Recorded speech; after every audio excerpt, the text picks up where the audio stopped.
Cyclone Idai left a trail of destruction in Mozambique, Zimbabwe and Malawi.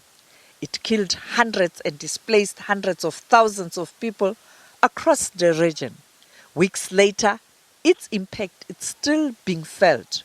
The region is bracing itself as Cyclone Kenneth is expected to make landfall tomorrow afternoon. South Africa is also reeling from floods across several parts of the country following persistent rain after the Easter weekend. It is sad that too many of our political leaders will wait until our backs are completely against the wall when our options will be fewer, right?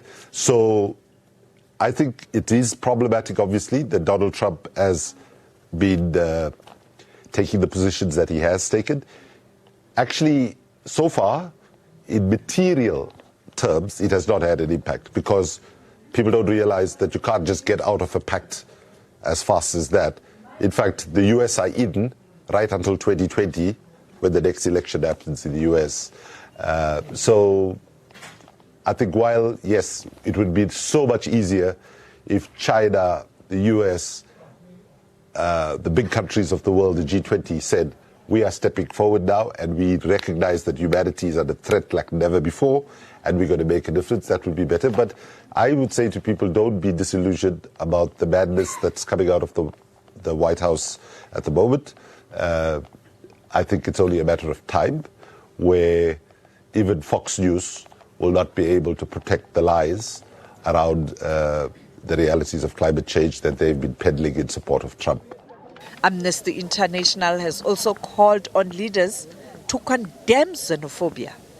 I would urge all the leaders of political parties, including the ruling party, right, however tempting it might be to sometimes use divisions amongst people to actually get votes in an election, it would be an absolute betrayal of what the liberation struggle of South Africa stood for if there is insensitivity in the speeches that are made on the campaign trail or insensitivity in terms of speeches that are made when you get to office. Herman Mashaba has made unacceptable statements on blaming foreigners for all sorts of things. We had Aaron Motsoaledi blaming foreigners for the fact that the health services are not delivering.